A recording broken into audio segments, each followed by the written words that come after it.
प्यारे बच्चों, मैं सुमन सर आज ऐसा टॉपिक लेकर चल रहा हूँ जो सभी वर्गों के बच्चों के लिए आवश्यक है।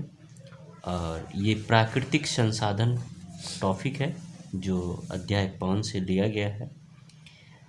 परिभाषा प्राकृतिक संसाधन कहते किसको हैं? संसाधन के बारे में जानते हैं। संसाधन वे वस्तुएं जिनका उपयोग मानव अपने दैनिक जीवन में नित्य प्रतिदिन या बराबर उपयोग करते हैं, उसे क्या कहते हैं? संसाधन कहते हैं।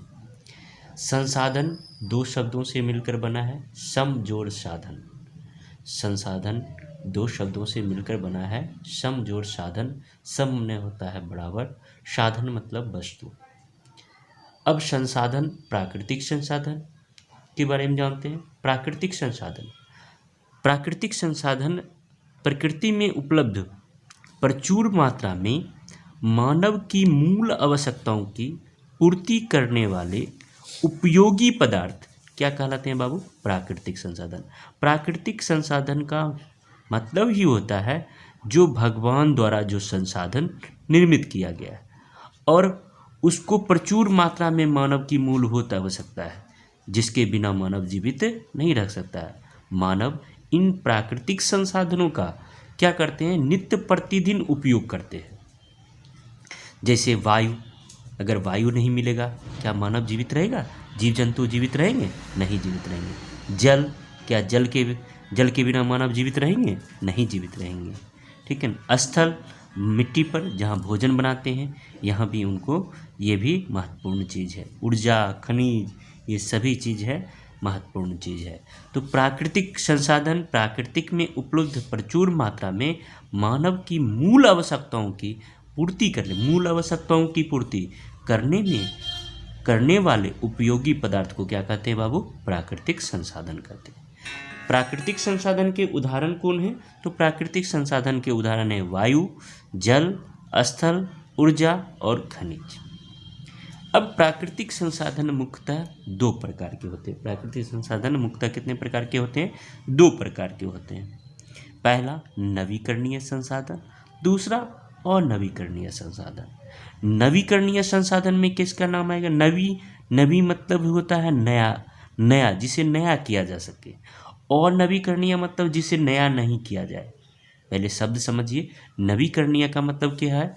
जिसको नया किया जा सके, वैसा संसाधन जिसको नया किया जा सके या फिर से बनाया जा सके, उसे क्या कहेंगे? नवीकरणीय संसाधन।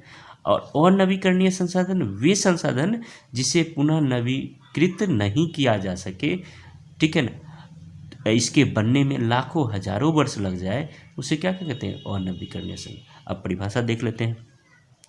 नवीकरणीय संसाधन की परिभाषा हम समझ गए। अब नवीकरणीय संसाधन वे संसाधन जो लगातार उपयोग होने पर पुनः स्वतः उत्पन्न हो जाते हैं, उसे क्या कहते हैं? नवीकरणीय संसाधन कहते हैं।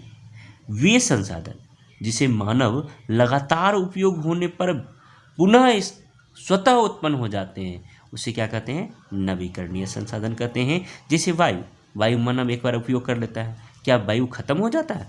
पुनः इसकी क्या हो जाती है? अपने आप उत्पत्ति हो जाती है। सौर ऊर्जा, सूर्य का प्रकाश उपयोग कर लिए, फिर सूर्य अगला दिन उगा, फिर उसका प्रकाश हम लेते हैं, क्या सूर्य का प्रकाश समाप्त हो जाता है? नहीं, फिर से स्वतः उसका निर्माण या उत्पत्ति हो जाता है। जल भी एक बार पी लेते हैं, क्या पुनः इसकी प्राप्ति हो जाती है? पुनः फिर क्या करते हैं? चापाकल चलाते हैं, फिर पानी आ जाता है। नदियों का पानी सूख जाता है, फिर पानी अपने आप आ जाता है। तो ये आता कैसे है भाई? क्योंकि ये नवीकरणीय संसाधन है। वन एक बार काट देंगे, फिर क्या करते हैं? नए वन को लगाकर फिर इन संसाधनों का उपयोग कर लेते हैं। तो मुख्य रूप से यह जाने कि वे संसाधन जो लगातार उपयोग होने पर पुनः स्वतः उत्पन्न हो जाते हैं या फिर से निर्माण हो जाते हैं, उसे क्या कहते हैं? नवीकरणीय संसाधन कहते हैं। अब आते हैं बच्चे, अब आए हम अनवीकरणीय संसाधन पर। अनवीकरणीय संसाधन किसे कहते हैं? वे संसाधन जो एक बार समाप्त हो जाने पर पुनः जल्दी उत्पन्न नहीं होते हैं। इनका भंडार क्या होता है? सीमित होता है। और यदि होते भी हैं तो इसे लाखों और हजारों वर्ष बाद तैयार होते हैं। अगर इसका निर्माण किया जाए तो इसमें लाखों और हजारों वर्ष, इसलिए विवेकपूर्ण से संसाधनों का उपयोग करना चाहिए। ऐसे संसाधनों को क्या कहते हैं? अनवीकरणीय संसाधन कहते हैं। वे संसाधन जो एक बार समाप्त हो जाने पर पुनः जल्दी उत्पन्न नहीं होते हैं या जल्दी निर्माण नहीं होते हैं। यदि होते भी हैं, अगर निर्माण होते भी हैं तो लाखों वर्ष लग जाते हैं इसे तैयार करने में। ऐसे संसाधन को क्या कहते हैं? अनवीकरणीय संसाधन कहते हैं। उदाहरण, कोयला, पेट्रोल, खनिज। कोयला एक बार जल जाएगा, खदान से हम निकालते हैं, कोयला निकालने के बाद एक बार उपयोग कर लेंगे, क्या पुनः इसे तुरंत प्राप्त कर सकते हैं? नहीं। इसके बनने में पुनः क्या होगा? बहुत सारे पेड़ों को पृथ्वी के नीचे दबना होगा, पृथ्वी के नीचे जाना होगा, और पृथ्वी के नीचे दब जाने के कारण ऑक्सीजन के अभाव में रूपांतरित होकर क्या बनते हैं? कोयला बनते हैं। लेकिन यह प्रोसेस होने में काफ़ी लंबा समय लगेगा, लाखों हजारों वर्ष लग सकते हैं। पेट्रोल, एक बार पेट्रोल पूर्णतः समाप्त हो जाएगा, क्या पेट्रोल पुनः बन जाएगा? नहीं बनेगा। खनिज तेल नहीं बनेगा। इसलिए ये सभी क्या है? अनवीकरणीय संसाधन के उदाहरण। अनवीकरण। अब अगला टॉपिक देखते हैं बाबू, इसी चैप्टर से संबंधित है वायु। वायु क्या है? हमारे लिए बहुत महत्वपूर्ण है। इस पृथ्वी पर जितने भी जीव हैं, जीव कहने का मतलब यहाँ सजीव, सभी जीवों के लिए, सभी सजीवों के लिए वायु का होना बहुत आवश्यक है। वायु को हम ऑक्सीजन भी कहते हैं। वायु को क्या कहते हैं? ऑक्सीजन भी कहते हैं। लेकिन यहाँ वायु का मतलब होता है, वायु कई गैसों का क्या है? एक मिश्रण है। मिश्रण किसे कहते हैं? कई प्रकार के बहुत सारे पदार्थ जब मिलकर तैयार होते हैं उसे क्या कहते हैं? मिश्रण कहते हैं। तो वायु भी कई गैसों का मिश्रण है, जिसमें लगभग 78% क्या है? नाइट्रोजन है, और 21% क्या है? ऑक्सीजन है। इसके अतिरिक्त अल्प मात्रा में इसमें कार्बन डाइऑक्साइड भी रहते हैं, जलवाष्प भी रहते हैं, और अक्रिय गैस भी अक्रिय क्या रहते हैं? गैस भी रहते हैं, और धूलकण भी इसमें विद्यमान रहते हैं। तो आपसे पूछेगा वायु किसे कहते हैं? तो वायु कहेंगे कई गैसों का क्या है? एक मिश्रण है, जिसमें लगभग 78% नाइट्रोजन और 21% क्या होते हैं? ऑक्सीजन विद्यमान होते हैं। ठीक है, 78 और 21 तो कितना हुआ? 78 और 21 कितना हुआ? आपका 99% क्या हो गया? 99% आपका यही दोनों उपस्थित हुआ। और कुछ अल्प मात्रा में इसमें क्या रहता है बाबू? कार्बन डाइऑक्साइड रहता है, जलवाष्प रहता है, अक्रिय गैस रहता है, और धूलकण विद्यमान रहते हैं। ठीक है, कुछ जानकारी के अनुसार जान लीजिए कि कोई व्यक्ति अगर समुद्र में तैर रहा है या समुद्र के पास है, तो समुद्र के तल से 700 किलोमीटर की ऊंचाई तक ऑक्सीजन क्या रहता है? विद्यमान रहता है। ये क्वेश्चन पूछा हुआ क्वेश्चन है, ऑब्जेक्टिव में पूछा हुआ क्वेश्चन है कि समुद्र तल से कितनी ऊंचाई तक ऑक्सीजन मौजूद रहता है? तो 7 किलोमीटर। और इस 7 किलोमीटर के क्षेत्र को ही कहते हैं क्षोभ मंडल। क्या कहते हैं बाबू? क्षोभ मंडल कहा जाता है। मतलब जहाँ तक ऑक्सीजन रहता है, जिस लेवल तक ऑक्सीजन रहता है, उस मंडल को क्या कहते हैं? क्षोभ मंडल कहते हैं। ठीक है, वायु की उपयोगिता। अब वायु हमारे लिए क्यों महत्वपूर्ण है, क्या उपयोगिता है वायु का, उसके बारे में जानते हैं। पहला, श्वसन के लिए। श्वसन के लिए जितने भी जीव हैं वह श्वसन के लिए ऑक्सीजन अर्थात वायु का उपयोग करते हैं। चाहे वो निम्न वर्गीय जीव हो, चाहे ये उच्च वर्गीय जीव हो, वो श्वसन के रूप में वायु का उपयोग करते हैं। ठीक है, अब दूसरा क्या है? दूसरा क्या है? भोजन बनाने के लिए। अगर भोजन प्रकाश संश्लेषण की क्रिया होगी, उसमें भी वायु को ग्रहण करते हैं। चाहे ऑक्सीजन कम ले, लेकिन कार्बन डाइऑक्साइड पेड़ पौधे क्या करते हैं? अधिक लेते हैं। ठीक है ना, तो उसमें भी वायु की आवश्यकता होती है भोजन बनाने में। और वायु द्वारा ताप का नियंत्रण होता है। अगर वायु नहीं होता तो ग्लोबल वार्मिंग, आप जानते होंगे ग्लोबल वार्मिंग के बारे में, ये पृथ्वी क्या होती है? गर्म हो जाती।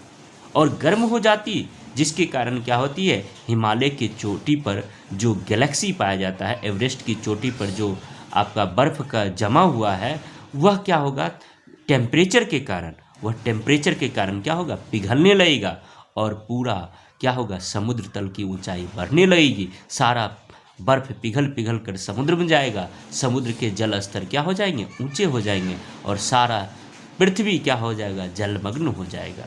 ठीक है। दूसरा, चौथा कह रहा है कि ईंधन के जलने में वायु की आवश्यकता। दूसरी बात है क्या, ईंधन के जलने में वायु की बहुत आवश्यकता है। कोई भी वस्तु को जलाने के लिए वायु की आवश्यकता होता है।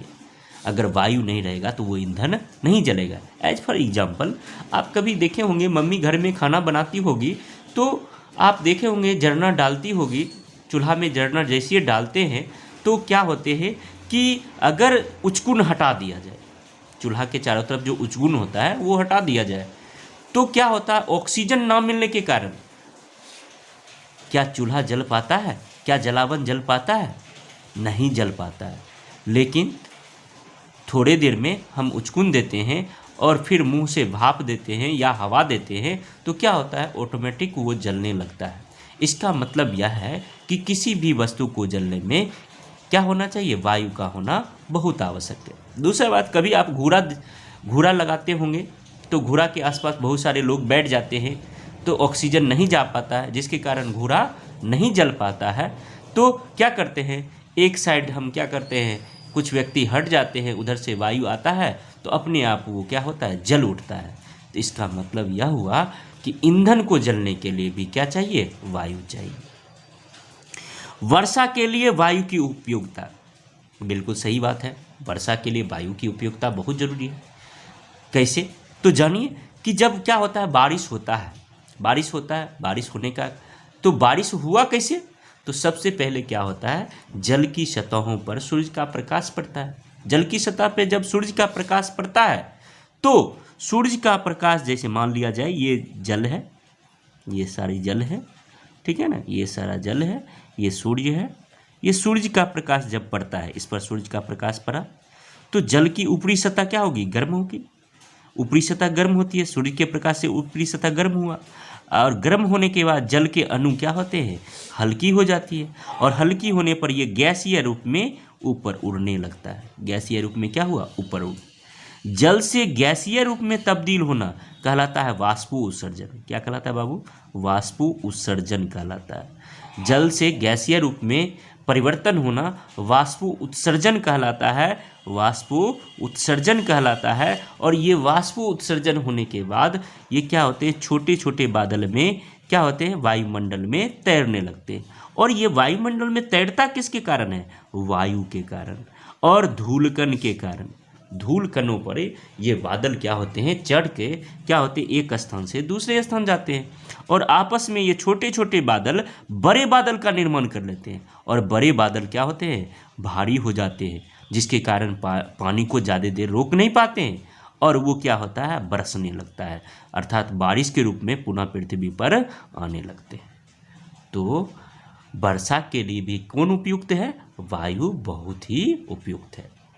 अब कुछ महत्वपूर्ण चीज बाबू बता रहे हैं जो ऑब्जेक्टिव में पूछे जाते हैं क्वेश्चन। पहला, एक सामान्य व्यक्ति के लिए प्रतिदिन कितने ऑक्सीजन की आवश्यकता होती है, तो एक सामान्य व्यक्ति के लिए प्रतिदिन 250 केजी से 265 केजी वायु की आवश्यकता पड़ती है। ये क्वेश्चन पूछा हुआ क्वेश्चन है कि एक व्यक्ति को प्रतिदिन कितना केजी ऑक्सीजन की आवश्यकता होती है, तो 250 से 265 केजी वायु की आवश्यकता होती है। अगला क्वेश्चन, ऑक्सीजन हमारे खून में वर्तमान होता है। अगर ऑक्सीजन जो है ये हमारे शरीरों के लिए बहुत आवश्यक है, क्योंकि ये हमारे शरीर के अंदर जो खून रहता है, ब्लड रहता है, वो ब्लड में पाए जाने वाले जो हीमोग्लोबिन नामक वर्णक होते हैं, जो लवक होते हैं, ठीक है, तो हीमोग्लोबिन ये क्या करते हैं, ये वर्णक जो हैं, जो ऑक्सीजन से मिलकर ऑक्सी हीमोग्लोबिन का निर्माण करता है। मतलब जो हमारे ब्लड का रंग लाल होने का कारण क्या है? हीमोग्लोबिन है। लाल होने का कारण क्या है? हीमोग्लोबिन है। इन्हीं हीमोग्लोबिन से ऑक्सीजन मिलकर ऑक्सी हीमोग्लोबिन का निर्माण करता है और ऑक्सी हीमोग्लोबिन बनाने के बाद ये हमारे शरीर के सभी सेलों में ऑक्सीजन को क्या करता है? पहुंचाने का काम करता है और जिससे हमारा शरीर के मतलब हमारे शरीर के सभी भागों में ऑक्सीजन पहुंच पाता है और हमारा सेल जो है पूर्णतः जीवित रहता है और भोजन को आसानी से पचा पाता है। ठीक है, आज के टॉपिक को यहीं समाप्त करते हैं बाबू। नेक्स्ट टॉपिक को हम आगे दिन बताएंगे। इसी के साथ हम वीडियो को समाप्त करते हैं।